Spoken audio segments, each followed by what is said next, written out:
So I wanted to stick with something that kind of fit that SNK theme. I haven't done an SNK game this year. So today I'm here to talk about the King of Fighters NeoWave. Now, the King of Fighters NeoWave is part of the King of Fighters franchise. If you don't know what that is, it's basically the culmination of all of SNK's franchises into a fighting game. They have characters from Fatal Fury and Art of Fighting and Akari Warriors and Psycho Soldier and a bunch of different franchises they own, all in one big fighting game, like a Street Fighter game. NeoWave is interesting because it was a game that they produced in 2004, 2005 for arcades for Sammy's, what was it called? The Atomiswave system. And they did a few games. I don't know anything about the Atomiswave, so don't ask me questions about the Atomiswave because I will not give you any answers. But they made a few games for the Atomiswave, which I've played a couple unknowingly. They did 5 games. So again, I know nothing about that system. I played the Xbox version, the original Xbox version of King of Fighters NeoWave. And King of Fighters is a crossover fighting game. It's still going. There's a new one coming out in like February. And it's really interesting. It's like a 3-on-3 Street Fighter game. I've played a ton of them.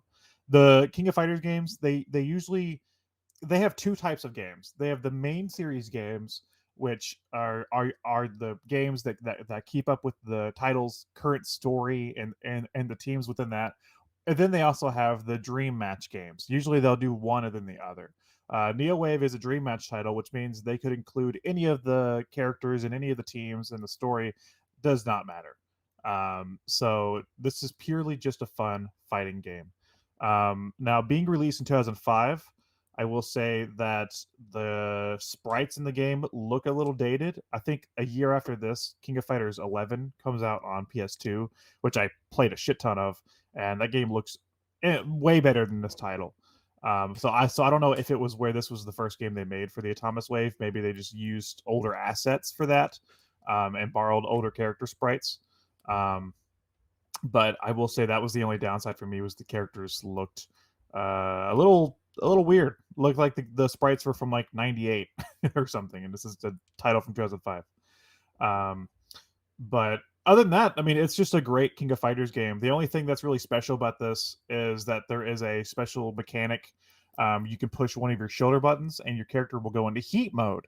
And heat mode allows you to have raised offense, but at the cost of it slowly drains your health.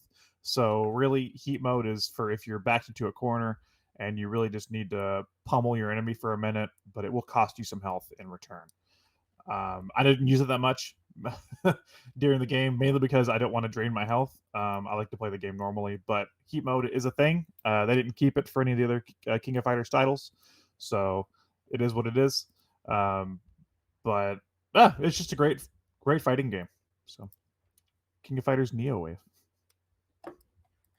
System did you play it on? The original Xbox. Well, I actually put it on my Xbox Series S, but it's for the original Xbox. It's the port that came out on the original Xbox. I believe they also had a port on PS2. You played it with the Xbox One controller? The Xbox Series controller, yes. Xbox Series, okay. How is it with the controller? It's fine. I mean, I played it. This isn't the 360 days anymore. The D-pads are fine on the newer Xbox controllers. But honestly, when I play, I'm that weird kid that when I play a 2D fighter with a newer controller, I still use the stick to play, because I feel like putting them on, because like if this game especially and King of Fighters especially have a lot of input commands, like ridiculous input commands. So I find it easier for me to use the stick to do input, to do that. It kind of feels like using like an arcade joystick to me. I know some people are way against that, but I don't know. I just train myself to do it that way, so it felt fine. Like it's one input command that you have like that requires like a lot of dexterity, I guess. Oh, I don't. I mean, I can't.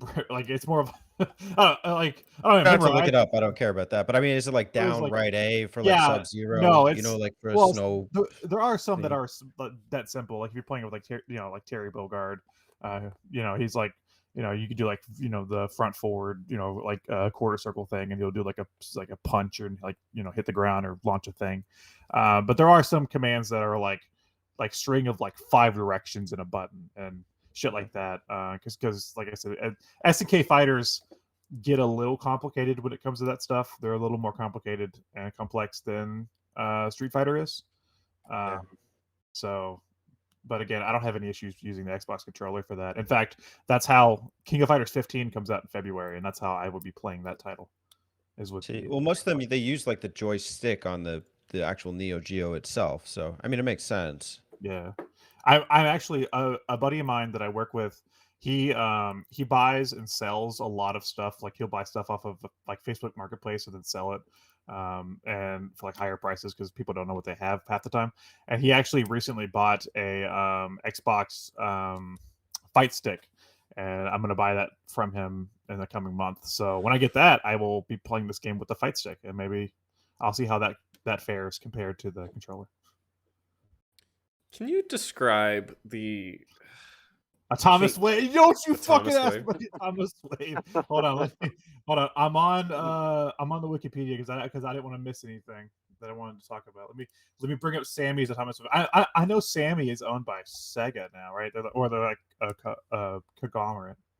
What Sega the Sammy, is that like the Sega dog? Yeah, because I think Sammy owns Sega. I think that's the other way around. yeah, whatever. It's like Something like that. I Namco wasn't Bandai. It's Sammy Sega. Yeah. wasn't really Yeah. going to ask you about the Atomiswave. Okay. But you had to. I was really going to ask, can you describe the King of Fighters story? Oh no. Just not like in great detail, but just like an idea of what.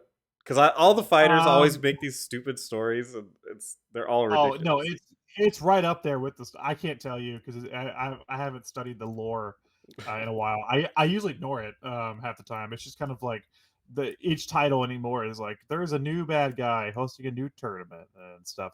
But like the teams always change and this always change. I will say usually the end of the games have a ridiculous boss fight that are like like impossible to overcome. Like I'm talking like the boss fight is like the round will start and he'll throw 15 fireballs at you immediately. It's like from like across the room, and there's like no chance.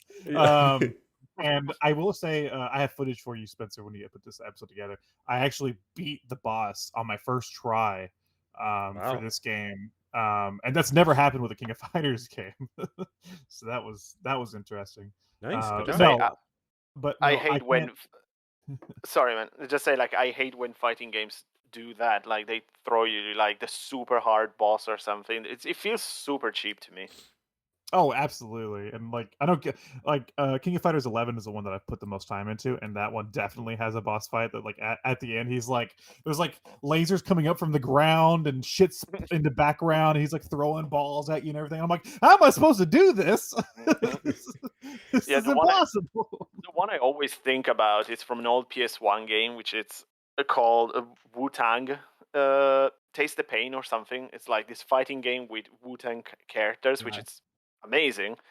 And I remember, like, by the end of the game, there is like a ridiculous again boss fight. That you're there with, like, I don't know, your character, and there's this huge guy with I think like 4 swords or something that jumps at you and it does like I don't know 20 hits combos, and you're already dead and cut to pieces. Like, was I supposed to do something here? I don't know. Mm. Yeah, hey, that game had a special Wu-Tang PS1 controller. Just a fun fact. Really? I didn't know that. Yeah, it was shaped like That's the cool. Wu-Tang symbol. That's awesome. Anyway, but no, Spencer, I can't explain the story to you. I can't even summarize it. There's like a whole sagas of the plot. They did from '94. They did one of these games every fucking year, and it was like every other game was a chapter in a story, and then the other ones were like dream games. So no. I'm always so fascinated that they're willing to do that, and I get why, because there's people that like there to be stories for the characters, and they'll get behind the characters based on the story. But they're all garbage, and Oh yeah. every time someone's ever come up to me, they're like, "Oh, the new Mortal Kombat's out, and you're not going to believe what's happening. And I'm like, no, I don't give a Dude, shit. I love Yeah. the plots in Mortal Kombat because they are garbage. 'Cause it's- I remember JD trying to explain it to me once, and he was like, okay, and then I don't remember which, but he's like, and then this one, they go back in time to redo. I'm like, stop, just don't. Of course they do. Oh, that's 9. Sure. Mortal Kombat, I could tell you the lore of. King of Fighters, I'm not as familiar with outside of just playing the games. But yeah, it was interesting because these games for a while there were like yearly releases for the company. They're basically like what you would consider like like sports games, you know, like it was like King of Fighters 94, King of Fighters 95, 96, you know, it was like yearly for a while. Then they started numbering them. So I think the last one to have a number was like 2003 or something like that. So yeah, they would number these for a while. So yeah, they were kind of like yearly releases. So I couldn't imagine like trying to keep up with the plot of these fucking games throughout that. So dumb. It's like now this team is together and these characters and Terry has a brown jacket now. That's like actually a plot point. Where did he get the jacket? Go back Did in he buy time. it? Did he kill somebody for it? Find out. And then on top of that, they still had like their own series going for some of them, like Terry, like he had like the Fatal Fury games. The last one was Garu, Mark of the Wolves. So it was like you still had plot outside of that. Basically, King of Fighters is the Kingdom Hearts of fighting games. Did you say Kingdom Hearts? That's a great review. It says it all. Plot wise, but again, gameplay wise, I actually prefer the King of Fighters and SNK fighting games over like Street Fighter. I feel like Street Fighter, there are like 7 different characters that all throw Hadoukens. And it's pretty it's I don't know, Street Fighter is pretty basic to me. I do like Street Fighter, but yeah, it's like I could easily name tons of characters that all kind of do the same things, and then when they do try to do stuff that's kind of unique, it doesn't always work. And I feel like the SNK games, the characters all feel different and all feel varied, and I've always really appreciated that. So if you're looking for a sorry, go on. No, you go. No, because I'm gonna end the video, my review here. So go ahead and ending say the what you video. want to say. Basically, what he's saying is that King of Fighters has more diverse humans. So if you, like me, are a fellow human with human emotions, and you enjoy playing fighting games with your human hands, King of Fighters NeoWave is $10 if you're playing it on the Xbox because it's backwards compatible, and it's worth the money. It's a fun game. Atomiswave it is.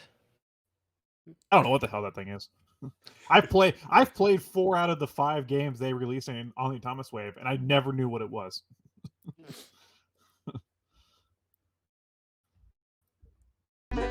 Hey y'all, don't forget to subscribe to them button mappers.